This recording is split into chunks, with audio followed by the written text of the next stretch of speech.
যার জন্মের সময় কোনো শাঁখ বাজেনি, জন্ম থেকেই যে জ্যোতিষীর ছকে বন্দী, যার লগ্ন রাশি রাহু কেতুর দিশা খোঁজা হয়েছে না, তার নিজের জন্য নয়, তার পিতার জন্য, তার ভাইয়ের জন্য, তার স্বামীর জন্য, তার পুত্রের জন্য।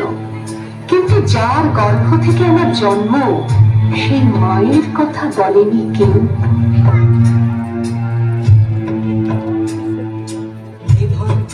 চুল্লিতে মা আনন্দে, আর একটু কাল বেঁচেই থাকি বাঁচার আনন্দে।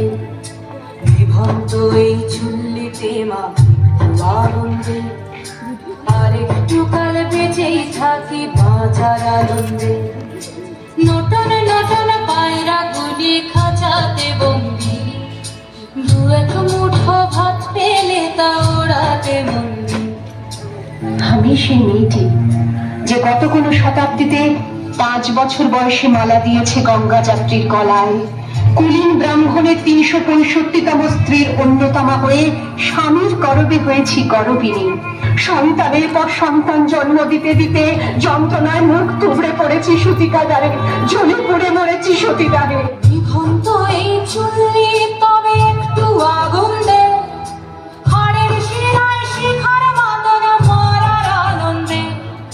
দুই পারে দুই রুই কাতলার মারণি বন্দি, মাছার আশায় হাত ফাটিয়া মৃত্যুতে বন্দি। তোর কিনা জমকে কে সামলায়, আর চকে চকে থামা ওই দেখছো না হামলায়। আর যাসনে ও হামলায় যাসনে। আমি সেই মেয়ে, আসামের চা বাগানে ঝুপড়ি কামিন বস্তি থেকে, যাকে আপনি নিয়ে যেতে চান সাহেবী বাংলোয় মধ্যরাতে। ফায়ার প্লেসের ঝলসে ওঠা আলোয় মোদির চোখে দেখতে চান যার অনাবৃত শরীর। আমি সেই মেয়ে, শোক নয়, লজ্জা নয়। এই রাজগৃহে দাঁড়িয়ে আমি জানলাম, প্রেম নয়, শ্রদ্ধা নয়, অধিকার নয়, নারী শুধু প্রয়োজনের। প্রতিকার চাইছি না, যা শুধু বিলাসের, সেই বস্ত্র ছিনিয়ে নেয় যদি কোনো দুঃশাসন নিক।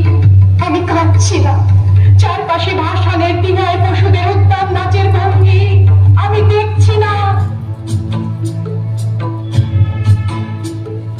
মেঘড়েও তোর মৃত্যু এলো, মৃত্যুরে গান গান। মায়ের চোখে বাপের চোখে দু তিনটে গঙ্গা, দুর্বাচে তার রক্ত লেগে সহস্র সঙ্গী। জাগে ধক ধক যজ্ঞে ঢালে সহস্র বনকি। ধনুত্তার নেই, আমি ফিরিয়ে আনছি আমার জন্মের স্মৃতি।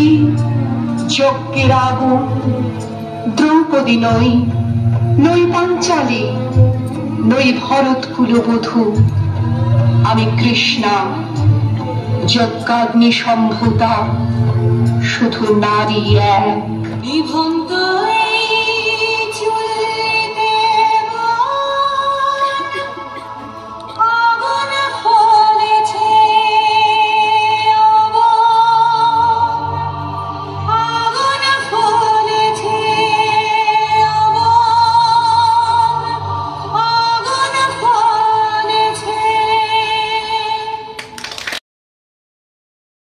মাকে দেখে ওর ভগবানের যা কিছু গুণ আছে, যা কিছু গুণ আছে, ওই সব গুণ আমার মাকে দিয়েছে।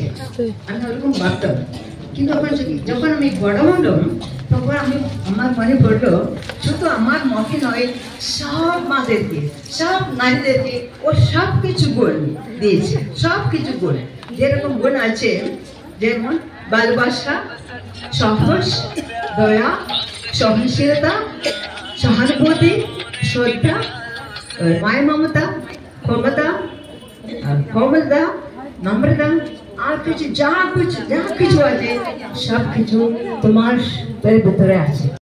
আমাদের সোসাইটিতে দুটো টার্ম আছে, একটা হলো পেড লেবার আর একটা হলো আনপেড লেবার। পেড লেবার মানে যেই শ্রমের জন্য মানুষ টাকা পায়, আর আনপেড লেবার মানে যেই শ্রমের জন্য মানুষ টাকা পায় না। আমাদের ভারতবর্ষে 70% মহিলা তাদের শ্রমের জন্য কোনো টাকা পায় না, মানে তাদের কাজের কোনো মূল্য নেই সোসাইটিতে। তো আপনারা যারা কোনো মূল পান না কাজের জন্য, তাদের বিভিন্ন ধরনের প্রবলেম ফেস করতে হয়। আমি লাস্ট 3 বছর কোনো কমপ্লেন কেউ রেজিস্টার করবে না, আপনারা ইনস্ট্যান্টলি সেখানে দাঁড়িয়ে বলবেন যে আমাদের ফান্ডামেন্টাল রাইট হলো এটা যে আপনি আমার কমপ্লেনটা নেবেন। যেদিন এটা আপনারা বলা শিখে যাবেন, দ্বিতীয় দিন ধরে কোনো জায়গায় আপনাদের এটা বলা হবে না যে এটা আপনাদের পারিবারিক ব্যাপার বা বাচ্চা স্কুলের ব্যাপার বা আপনাদের মহিলাদের ব্যাপার, নিজেরা সলভ করে নিন।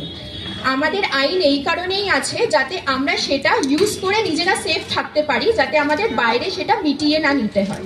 Thank you so much.